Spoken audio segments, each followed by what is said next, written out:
Hello दोस्तों, कैसे हैं आप। मैं नेवर बी डिफीटेड चैनल में आपके लिए फिर से कुछ नया लेके आ गई हूँ।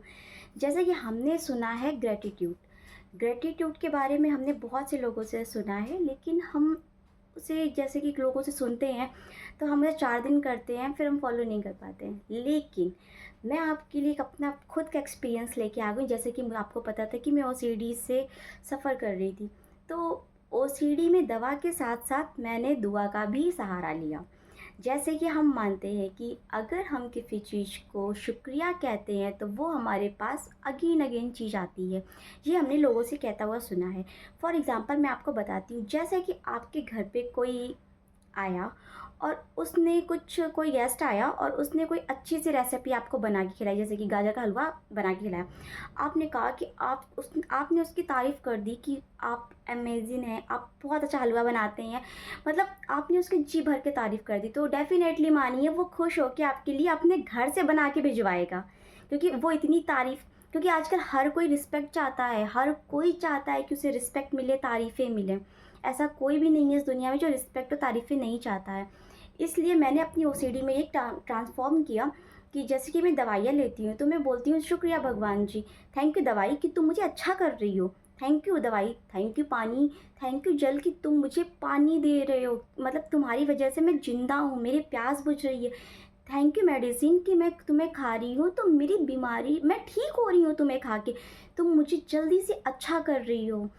ऐसे ही बहुत सारी चीज़ों को, जैसे कि मैं आरटीएमएस थेरेपी लेती हूँ, तो जब वो आधे घंटे का सेशंस होता है, तो जो आधे घंटे का सेशंस होता है तो उसे मैं उसमें जब मैं आँखें क्लोज़ करके बैठ लेटती हूँ, तो उसमें यही बोलती हूँ, thank you, thank you, thank you, मैं ठीक हो रही हूँ, मैं ठीक हो रही हूँ, ठीक हो रही हूँ।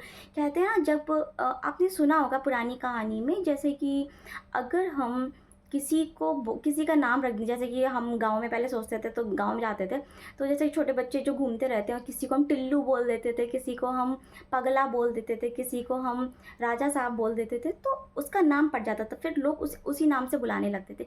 इसी तरीके अगर हम अपने आप को बोलेंगे कि हम ठीक हैं, ठीक है, हमें पता है कि हम ठीक नहीं हैं, हमें पता है कि हमें ओसीडी की प्रॉब्लम है, हम सब जानते हैं, लेकिन उसके बावजूद भी हम बेमन से भी, अगर हम कंटिन्यूसली 43 डेज़ बेमन से, 21 डेज़ या 43 डेज़ बेमन से अपने आप को अच्छा फील कराते हैं कि मैं पूरी तरह से मेंटली, फिजिकली पूरी तरह से ठीक हूँ, जो भी खा रही हूँ उसको मैं ये बोलूँ कि ये शरीर में खाना मेरे शरीर में जाके हमें एनर्जी दे रहा है और हमें हर चीज़ से बेटर कर रहा है, हमें अच्छी एनर्जी दे रहा है, अच्छी वाइब्स आ रही हैं, तो वो हमारे लिए एक अच्छा काम करेगी। जैसे कि ओसीडी है, ओसीडी देखिए, देखा जाए तो बहुत बड़ी बीमारी है, लेकिन अगर उसे देखा जाए तो उसे हम ठीक कर सकते हैं, बहुत ईज़ी तरीके से ठीक कर सकते हैं।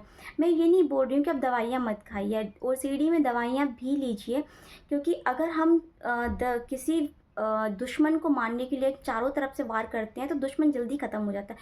अगर हम सिंगल वार करेंगे तो दुश्मन थोड़ा लेट ख़त्म होगा। इसलिए हमें योगा भी करना है, मेडिसिन भी लेनी है और अपने आप को हील भी करना है, अपने आप को पॉजिटिव वाइब देनी है। अगर हम पॉजिटिव वाइब दे के अपने आप को हील करेंगे, सकारात्मक सोच देंगे, तो डेफ़िनेटली आपको 100% रिज़ल्ट मिलेंगे। और मेरी बात मान के प्लीज़ आप ट्राई करिए, क्योंकि मैंने खुद से ट्राई किया है तो मुझे बहुत अच्छे रिज़ल्ट मिले हैं। तो मैं आपसे विनती करूँगी कि आप प्लीज़ एक बार ट्राई करिए और बाकी जो भी इसके रिज़ल्ट हो प्लीज़ मेरे साथ शेयर करिए। Thank you so much.